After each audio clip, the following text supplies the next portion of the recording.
My name's Dave DeBow, founder of MoneyPartnerFormula.com, and this show is built for everyday real estate investors who are actively doing deals and looking to scale using other people's money. So if you're an active real estate investor and you want to get featured on this show to talk about your own real estate and capital raising experiences, then just go to daveinterviewsyou.com. Now let's get rolling with this episode, and remember to subscribe for daily interview content. All right, guys, welcome to Property Profits Podcast. I'm your host, Bryce Kaminsky, filling in for Dave DeBow. And have you ever wondered what it takes to transform from a high school dropout to a successful serial entrepreneur? Well, today, my guest, Lance Riggen, hailing from Texas, has not only cracked the code, but is also revolutionizing the real estate industry with his visionary approach. Lance, welcome to the show. Great to have you. Hey, Bryce, thanks a lot for having me, man. Yeah, I'm happy to be here. I love helping out people, man. So let's do this. All right, perfect. So can you share a little bit more about your journey from being a high school dropout to becoming a successful real estate entrepreneur? Yeah, so I mean, I've been an entrepreneur for over 20 years. I owned a brick and mortar, and I've done several other business ventures, right? Other endeavors. And what really stuck was my granite tile company. And then I started flipping houses on the side about 8 years ago. So what really happened for me was I got on a path of personal growth and development, and I kind of had that fire lit in me, and I knew there was something more than construction for me, and I started envisioning myself on stages. And so, yeah, it's been a wild ride, man. It really has. So what motivated you to start your first business at such a young age? Yeah, that's a good question. I actually, the very first taste I had of entrepreneurship was network marketing. I got invited to a meeting, right, in someone's house, and I thought it was kind of weird, but I got bit by the bug, and I started going to these events and started listening to trainings and started reading these books like Rich Dad Poor Dad, The Millionaire Next Door, Who Moved My Cheese, The Alchemist, all these cool books. And I just got on that path, and I never turned back, and I just went for it. Yeah, I can remember sitting in one of those, I think it was like an insurance one where you sit down and they're like, we'll teach you, and you go get your book of business and you have to put it all on your own dime. And I can remember, I think I was like, maybe I was like 18 or 19, and it just wasn't traditional. Like, it weirded me out, the vibe, the whole thing. Yeah. But looking back, if I'd have jumped on that, maybe things would have been different, because it just wasn't like what we were taught in high school. Yeah. They're like, go get your post-secondary, find a spot that you fit in, plug yourself into the matrix.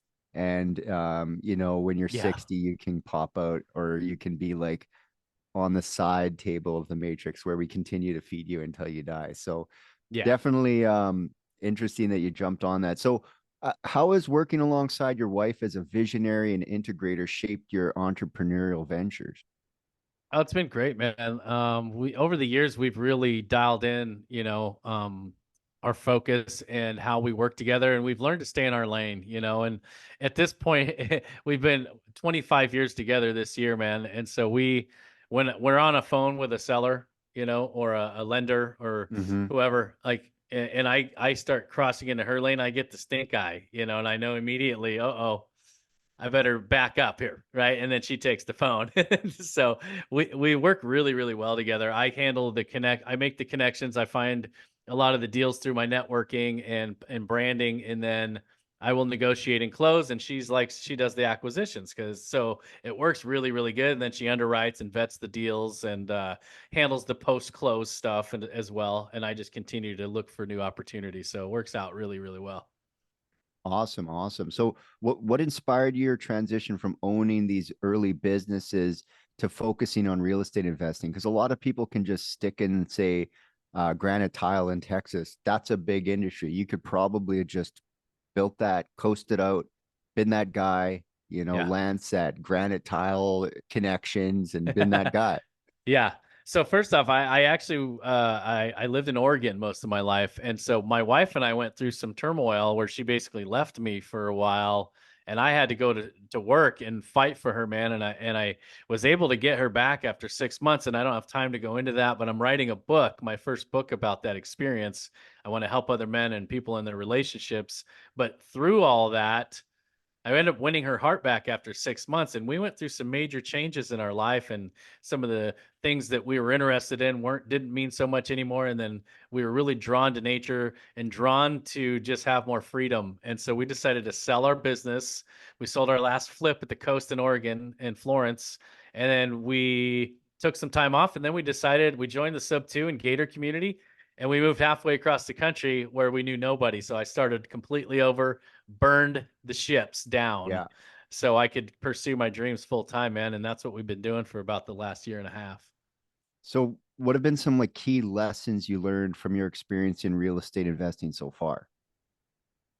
Oh man, the relationships are your number one best way. Focusing on relationships is the best way to really grow your business, man. And adding value. I read Hal Elrod's book, The Miracle Equation, early last year because I was kind of lost. I had shiny object syndrome, right? Mm-hmm, Squirrel, mm-hmm. like I was getting lost Well, in the this market is community. doing that, right? Like the market is Yeah, making people have to pivot, but they're yeah, pivoting every month. So you got to like right. pick something, do something for at least a year. Yeah, exactly. Yeah, right. So I read that book, and Hal called me out. He's like, "Hey, what's your mission?"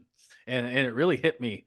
It caught me off guard, to be honest with you. And I had to reflect and really ponder and think about that for a little while. And I came to the conclusion that all of the mentors I'd been following, these big authors like John Maxwell, and guys like Pace Morby and Brandon Turner, I started seeing a commonality between them. And the biggest thing that I saw, and I kept hearing it, was add value, add value. And these guys add value to other people, and they create like all these opportunities by doing that. So that's what I focused on, man.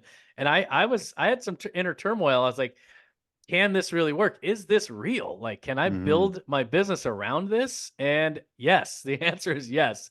I mean, I dug in and I just started adding value to other members in our community and helping people out as much as I could. And it started manifesting into deal flow and all these opportunities. And then I started being a connector in our community, finding borrowers and lenders and putting them together on deals. And I started monetizing that. And it just kind of went nuts last year. So it was crazy, man. Yeah, that was going to be my next question. You know, that whole networking with intention. You know, Yes. how has networking played a role in your entrepreneurial journey since you made that pivot? Oh, it's been huge, bro. And I'm thankful, and that's why I like to add value. And I knew I could focus on that because I have a lot of prior life experience with network marketing. Also with my granite tile business, we were doing weekly meetings, with the Chamber of Commerce called Greeters in Oregon. And so I wanted to pour into people and teach them how to network intentionally. And I do trainings on that all the time. People they don't know what to do. They come in from a W-2 background, and they come into especially a community like Sub 2, and they're completely lost and they're overwhelmed and analysis paralysis and paralyzed in fear sometimes. And so I do get to Yeah. help them get some traction, find a lane, and teach them how to network and how to get traction. So it's really cool, man. I love it. Yeah, at the beginning of the like I've been in real estate about a decade now.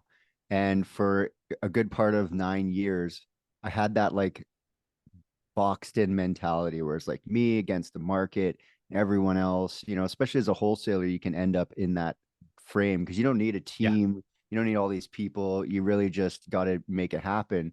But really, I've seen that, you know, especially with doing this podcast and talking to people such as yourselves, that Mhm. you never really know where that network connection is going to take you. You know, I ended up in Houston a couple weeks back from a conversation, and someone's like, "Hey, you should come and do this in Houston." I'm like, "Sure, I'm on the next plane." And but that would never have happened if I was in my box Yeah. and not collaborating with people. So, can you share Yeah. more about your collaborations with Pace Morby and these other Mhm. investors? You know, how has it impacted your business so far? Oh, it's insane. And you really hit the nail on the head. We tend to kind of lone wolf it. That's kind of what I call it, right? I built my business, other businesses, and I didn't really need help, right? So we get into this community where the focus is on community and relationships, and it's like, wait, I don't need all that. But once you really dig in and realize the power and you can do 10 times more. You can 10x your business, man, Mm-hmm. by networking and meeting other people who are like-minded and on a similar path or ahead of you even. And so it's powerful. Like I got into this community. One of the biggest things for me was talking to people. It was different talking to the people because we're talking to like-minded individuals. So in the past, I feel like I was trying to help people and offer advice and encouraging words and planting seeds, and it was falling on deaf ears, right? Those seeds were Yeah. landing on concrete, right? They weren't ever taking root. So I get into this community and I'm just pouring in all my life experience into these people from my entrepreneur, background and fix and creative finance stuff that we've done. And I noticed immediately that people were taking notes and they were like going really intent and listening. And then I started seeing them taking action in the community and doing, branding themselves. And that was really powerful. It started fueling me to want to help more people. When I see people taking action and doing some of the things that I've kind of showed them or helped them to get on that path of, doing, it fills my cup, bro. Like, so I started getting excited about it. I had many sleepless nights and I started realizing this is going to be huge. This Mm-hmm. is different than anything I've ever been a part of before. And that's what Pace has created, that go giver mentality. You know what I mean? That it attracts most of those people who want to help and give to others. And so it's been an Mm-hmm. amazing experience, man. Really has. Yeah, I mean, earlier I was at a networking event. I think it was last fall or something. Maybe it was in the spring. And someone's like, "Hey, can I take your number?" I'm like, and I would always put in like Bryce real estate investor, but I actually started putting in Bryce networker, and people Mm. could just like as soon as you change the hat that you're wearing, suddenly it changes how you're doing it. Because it was always that networking was like your business in the middle, the things you do, and networking was a component. But then when I took networking and I put it as the business and the things Mm. I do underneath, it was like, okay, actually, as you're in the business longer, you realize, yeah, people have been saying it since the very first seminar, but it's Yeah, network is your that's net right. worth. And Yep. if you're wondering why your net worth is small, it's probably because your network is not as big as it could be. So, Yeah, what advice absolutely. would you have for entrepreneurs looking to build strategic partners and networks? Yeah, and I'm glad you touched on that because it really all starts up here in your Yeah. mindset. You have to have a shift in mindset to really get into networking and learning to trust other people, and I like to use the analogy of dating people before you get married. You can try out, do a deal, something small with somebody before you jump into that marriage. So for me, it's getting going on dates first before we get into the heavy stuff is really important, and just getting to know people. Before we do deals with my granite shop. Anybody that walked in my door was going to be a customer. Well, that's not the case anymore, right? And I don't have to do business with anybody. So I like to do business with people I know, like, and trust. Mm-hmm. So I'm building rapport. I'm telling people my story when I get on a Zoom with them, or when I get a lot of times when I get on these interviews, I'll kind of give a background story. And so I'm building instant rapport with people. And what I've found is when you build rapport, there's a level of trust that comes. I tell people the good, bad, and the ugly. I tell people I dropped out of high school. I've had problems with my marriage, how I've overcome those things. And that's why people resonate with me, because I'm real and I'm just a straight shooter, man, and I'm vulnerable. So I let people can see what I do, that like I'm kicking ass in the real estate game, but they also see, man, this dude's real. If this guy can do it, then I can do it. And that's the Mm-hmm. hope that I love to offer to other people, man, is that. And that's why I love telling my story, and branding's so huge, bro. Like Pace says, you're cloning yourself, right? So every time Yeah. you see a reel of me, a post, you see me with my family, I'm sharing my entire life story on my Facebook and my Instagram. So what you see is what you get. That's me, Mm-hmm. right? I'm not trying to be something else. I'm not trying to be this polished, real estate professional. This is what you get, right? And if you don't like Mm-hmm. it, that's fine. You know what I Well, mean? that's really interesting you say that about brand because I used to do um I was a music producer for a long time before I got into real estate because music just didn't make enough money. So I was like, I got to do something else. But it really is interesting with branding, like you were saying, that if you put on a mask, it won't translate outside of the social media thing. So if you're real, you'll attract people and you'll also push people who aren't going to resonate with you away from you. If you're not about it, it'll naturally happen. And if you're about it, it'll naturally happen. But if you're fake, none of that stuff will naturally happen, because you'll be attracting people who are looking at you one way, and you'll be rejecting people who are looking at you the other way.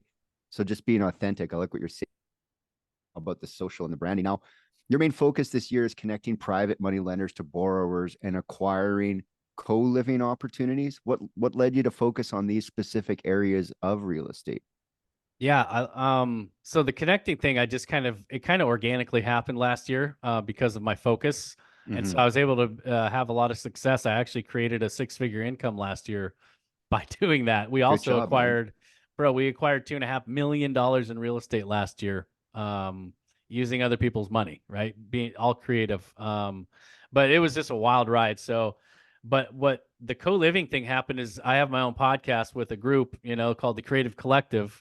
Mm-hmm. And we had a guest, Sam Wiegert, on our show. And Sam is a co-living like juggernaut, right, in the Mm-hmm. Atlanta area. And he's got like 250 doors. And his model was really, really appealing to me because Pace had been talking about pad split a lot. And I was like, Yeah. low income, I understand the need for it. And I feel like Yeah. after we had Sam Wiegert on our show, I was like, bro, like this is the next short-term rental, next Airbnb market. But like, the way he was talking about it, it's barely getting tapped into at this point, and it's just like on that uphill trajectory. And there are two things that are really attractive about it. One, you're renting rooms out, right? Putting door Mm-hmm. pad key locks on the doors, and you're filling a need for low income housing, or finding, just people who don't want to rent an apartment, don't want to have to deal with all that Well, stuff. maybe So they're working like crazy and they're yeah, barely home. They're like, exactly. I need a closet that has a bed in it, and I'll be Seriously. there for 3 or 4 hours, like Yeah. maybe you 20 years ago. And you're out, you're in, you're out, Yep. back at work. Exactly. Maybe you're a rigger, you live out of town, you fly in Yep. and out. You don't need a $1,500 a month rent. You need a Yes. $500 a month rent. It just Yeah. doesn't make sense. So pad Yep. split, you can see, especially with the economy right now, Yes. why it's blowing Inflation. up. Mm-hmm. Well, it's just, and people aren't creating families in their 20s anymore. Mm-hmm. They're creating Yeah. families in their 30s. I had my first kid at 37. So Mm-hmm. that's like 10 years beyond my parents and my grandfather, 10 years before my dad, right? It's just pushing back. I wonder if our kids are Yeah. going to have kids in their like 40s, mid 40s. Like, I'm having my first kid, I'm turning 50. And it's like, okay, maybe we're living Right. forever, right?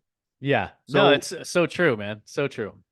So can you, share some insights into your strategy for connecting borrowers and lenders Mm-hmm. effectively? Yeah, absolutely. So first off, my very first deal, like the Gator community is learning how to fund like it's transactional lending basically. And so Yeah.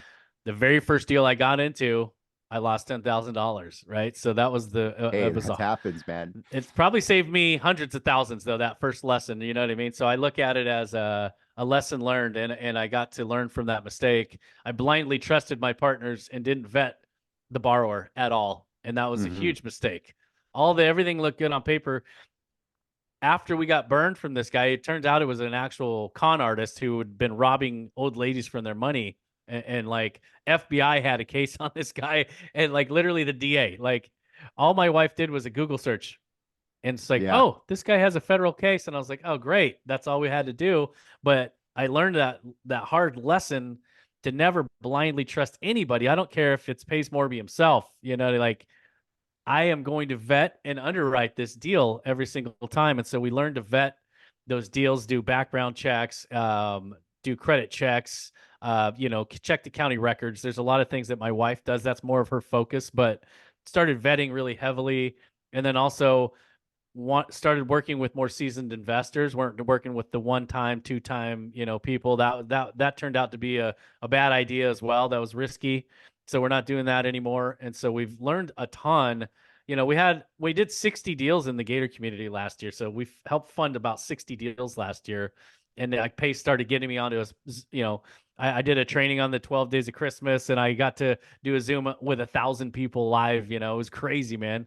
But Mm. but I learned a lot, man. And so now I know how to protect people, and we have all the paperwork and the contracts in place. We get collateral. We like to tie to collateral property as an added layer of protection. We get a promissory note, a deed of trust. Personal guarantee is a must as well. So Mm-hmm. we started learning all these different layers of protection, and getting into more solid deals with Mm-hmm. people. And then we get on a Zoom. If everything looks good, we send a package to the borrower or the lender of all the vetting, everything we've done, and so they get this nice, neat package, and we get more compliments on how we present our deals to lenders than a lot of people. They go, man, this is beautiful. Thank you. I don't have to ask you anything else. You've provided every single thing I would ask already, and that's really where we started really getting a lot of traction in that and started monetizing that. It was crazy, man. So that's what we're focused on now, is just really dialing in on really solid borrowers, solid deals. Profit margins have to be good. We want equity, or we need to have collateral. So there's a lot of different things that we learned by that one first deal. So Yeah. yeah, I will yeah, always say, especially in real estate, you either earn or you learn, so you're yeah, that's gonna right. learn over and over again. Yeah, And then when you make money, you don't really learn anything. It just kind of reaffirms what you already know. You're like, okay, congratulations, you did another deal. But then when you lose some money hmm, or something goes sideways, you're like, how can I make sure that that doesn't happen again? So the yeah, people who fail out of real estate are the ones that just don't learn their lessons. They just keep doing them, and eventually it yeah, collapses, and yeah. they're Or they out just of the quit. game. You know. Yeah, well, I mean, I always look at real estate like a poker game. Like if you don't get up from the table, you could Yeah, probably put your watch on there and get back in the game. There's something, a loan yeah. from somewhere to keep yourself in the game that you can recover Hmm. if you're any good at it. But at the end of the game, if you stand up and you go to cash out and you're short, you're not probably going to be able to recover with a 9 to 5 job. Like a W-2 isn't going to recover some serious losses in real estate. That's a good So point. you got to keep playing the game. You got to stay at the table. Yeah, So what are your long-term goals in real estate investing? How do you plan to yeah. achieve them? That's a great question, man. I have some very lofty goals. We tried to get into multifamily last year. I don't know if you know who Vina Jetty is, but we got into a Facebook group with Vina Jetty, mastering multifamily, and we started learning. I read Brandon Turner and Brandon Turner's two books with who was that? Can't remember who his cohort was. Brian Murray. Brian Murray and Brandon Turner Yeah. wrote two volumes, right, of multifamily investing. Started getting into that. We started submitting LOIs, and it just didn't work out, right? The market wasn't quite there yet. The people were holding on to their, Yep. their purchase price. They're like, this is my sales price. That's it. So we pivoted into the single family, like midterm rentals, and then we actually ended up buying a mobile home park last year. So mobile home parks, another mobile home park, maybe two this year. And then towards the end of the year, I plan on investing in small multifamily direct to seller, looking for Super seller underrated finance too, deals. right? Like super Hmm. underrated mobile. Like they get a bad Yeah, rap, but when you look at it as a real estate investor, you typically don't own the unit. So you can like right. and if they're garbage, you can literally tow them away and Yeah, buy one brand new 20, 30K or whatever you're going to throw yeah, on there. The people typically own their own thing. They're renting the dirt. yeah, You're really just maintaining the roads and the maybe the fence around the thing, yep, and you can find them for relatively, by unit, relatively cheap. And they're usually, you can find like 100, 200, 300, 1,000 unit mobile park. And that's just, when you look at multifamily, hmm, that's really hard to find on a constructed concrete block. Like, and they're holding on to them, right? Those yeah, owners of those multi families, yeah, usually hedge funds, usually, a big mega corp, something hmm. holding a bunch across the Family money. Midwest or something. Yeah, Yeah. And it's hmm, rarely like the tired landlord, but the mobile home park has the like, we're 75, we'll even give you terms. And that's yeah, the beauty on mobile homes, the creative yes, financing in that. I mean, we don't hmm. want to talk about it too much because we don't want necessarily everyone to be cutting the grass, but go ahead and try it, Right. man. Go out Yeah, there and try to find it. So, yeah. you mentioned creating your dream lifestyle with your family. How do you balance entrepreneurship with spending time with your loved ones? That's good. It's tough because I thought it was a more of a balance. You know, after we went through our stuff, I wanted balance, balance, balance, and then I realized that's just not really who I am. Right? Like, I'm not a balanced type of guy. I go hard and I take a break. I go hard and I take a break. So balance, it's really not being an entrepreneur for me in this part of my life. Balance isn't really a big part of it. It's like I go really hard and then I take a break for a couple days. Mm-hmm. But so it, like I can go out back. Like we bought some property out here in East Texas. We got some acreage, so I can walk out back and just unplug for 20, 30 minutes, man, and I can reset. It doesn't take a lot for Mm-hmm. me if I'm getting overwhelmed or imposter syndrome sets in or that fear and doubt starts setting in. And I'm like, damn, a deal's going sideways, whatever. I'll just walk outside, leave my phone in the house and just chill, and Mm-hmm. just kind of clear my mind, instead getting all that crap out. And maybe I'll throw on a meditation, meditate. I love doing meditation, guided meditations. It helps me just kind of take the focus off all the crap going on. You know what I mean? So at some point I want that ultimate freedom. Like we travel all over the country. We have partners all over the country right now. It's wild. Mm-hmm. Virtually, I haven't met most of them in person. So we get to go to events. We go to one major event per quarter, and then we go to other smaller events in between sometimes. And sometimes that's our vacation. We take an extra day or two. And Yeah. Well, that's what I said to the fiance the other day. We were in Houston for an event, and I yeah, was like, next time we're not flying in the day of and flying out the next day. Like, let's put yeah, one day on each side, or yep, maybe two at the end after you hmm do the thing, because those exactly, workshops and stuff can be very like bro, 7 to 7. You're like, and then you're bro. going to dinner, and then Yeah, it's 11 o'clock, yeah, and you're back in the room for 7 a.m. yeah, And it's just exactly. like that's not a vacation, that's like a No. workcation. But to add a Oh few yeah, days is really going to be the next thing. So yeah. um with all the systems and processes, as you continue to grow your real estate business, what sort of things have you implemented for scalability of your business? Yeah, good question. And just to preface, I am not the systems guy, right? I am not the integrator. So what I've done Yeah. is outsource that stuff. Like so, well, for example, my wife handles, a lot of the back office, but we have an amazing CRM that I actually have my 16-year-old son learning to run for us because he's a freaking whiz on the computer. Mm-hmm. It'd take me 20 minutes to It's upload a crazy. deal. He's Like, like 5 minutes. He's got the whole thing uploaded, everything. I'm like, holy crap, how'd you do that, dude? So because they were we use plugged a in. They come now dude, right out the yeah, womb with an iPhone. dude, They're like, I already have yeah. it updated. Seriously, bro. Like before I can even finish explaining it to him, he's already done. I'm like, holy crap, dude, I'm not even doing this Yeah. anymore. You got a new job, right? You're uploading all of our deals to the CRM and moving them along. But we have a CRM called Uprank Pro. It's a white label version of Go High Level.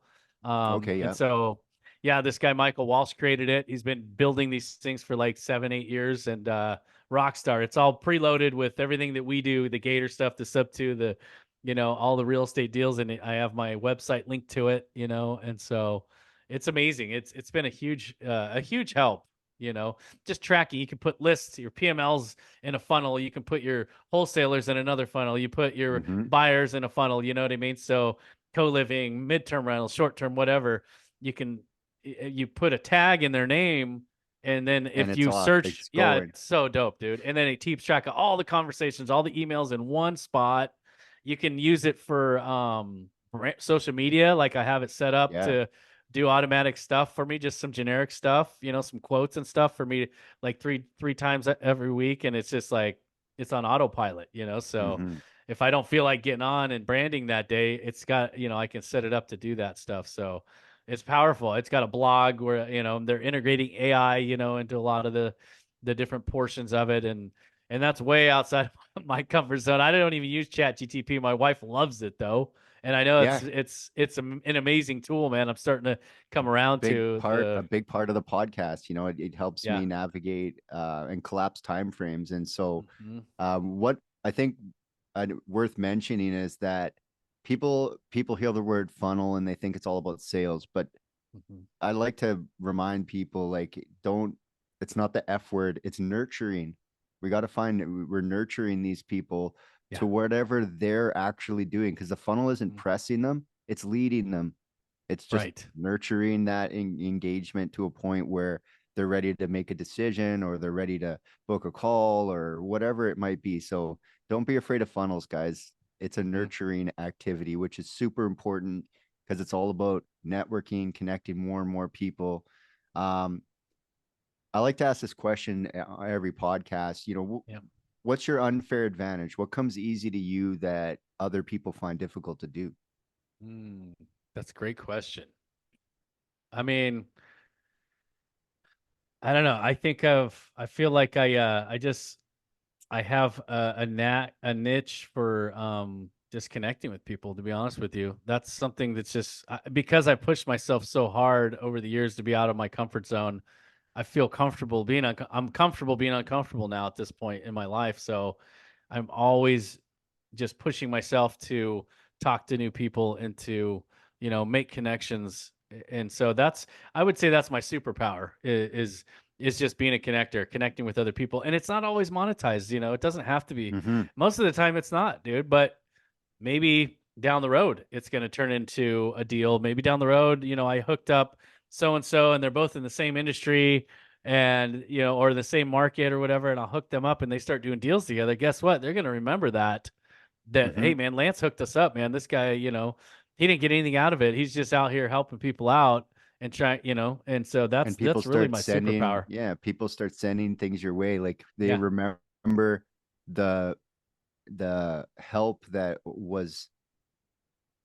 you didn't ask for a token. You're like, Yeah. ah, Yeah, I'll connect you with exactly. so and so. I'm not gonna bother. Oh, you need some advice? Yeah, I'll give you 10 minutes. I'll give you an hour. Like, you're in Yeah. a jam. And Yep. then suddenly they're like, hey, so and so needs some help in a connecting way. They need a loan, and you helped me here, and I'm going to send you the Mhm. thing. And suddenly now there's your next token. So Yeah. um when you're doing real estate, are you a find the deal and then the money, or do you prefer to have your money kind of lined up before you go looking for deals? No, I just go after it. I have a huge network of lenders, and so I kind You of feel put the pressure insecure on in that. myself on purpose. Like, I'm working with more people who are interested in doing deals with me, but because of my network and how many, I've got millions and millions of dollars I have access to for the right deals. So I know if I find the deal, I'm that type of guy. I don't have a backup plan. It's like all in. Like this is it. Yeah. I will make this happen. And when you have that, when you project that to the universe, guess what happens? You get what you're looking for, Yeah, it man. Like, happens. yeah, I go into these deals. I'm like, I know this is going to work out. I'm going to find the money.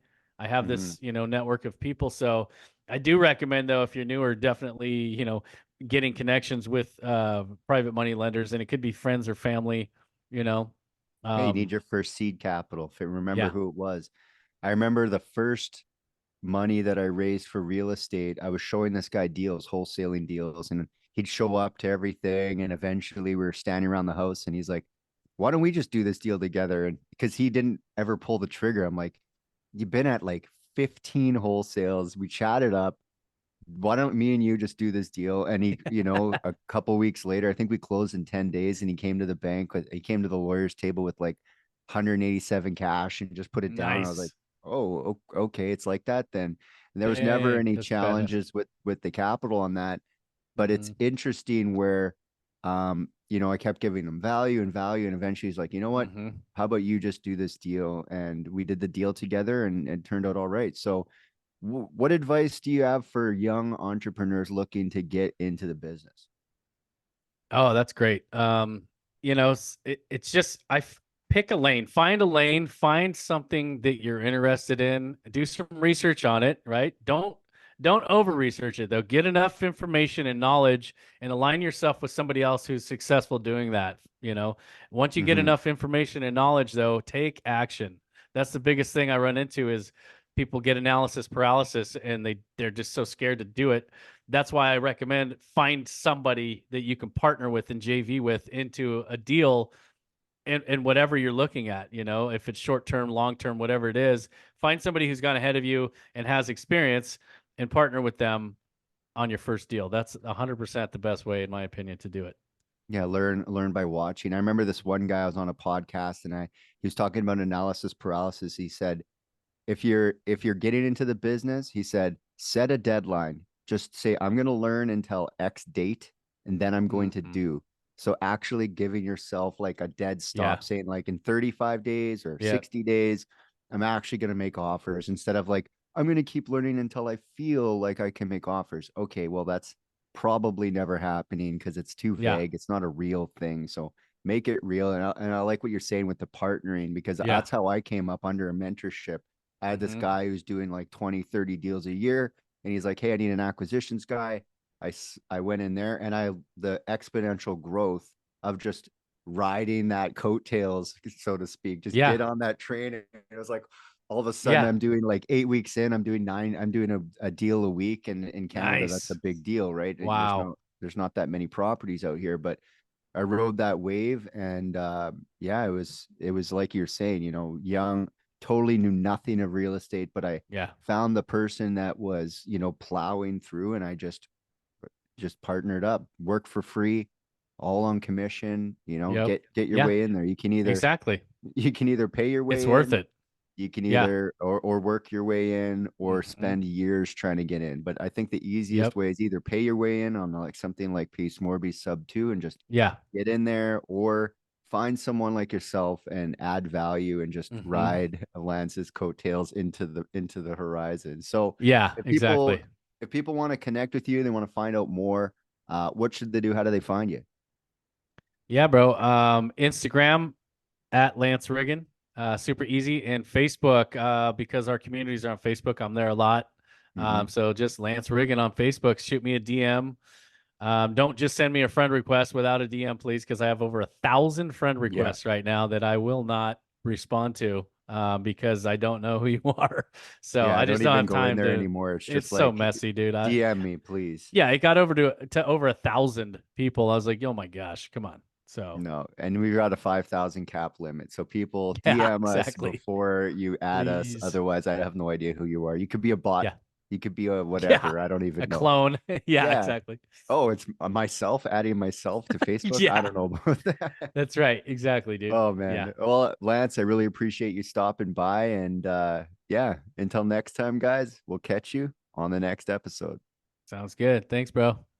Hey there, I really hope you enjoyed that episode. And as always, if you want to listen to more daily interview content, make sure you subscribe. And if you're an active real estate investor and you're doing deals and you'd like to get featured on this show, then just head over to daveinterviewyou.com. Now at moneypartnerformula.com, we help real estate investors to create a process for predictably getting capital so they can do more deals without relying on hard money lenders or the banks.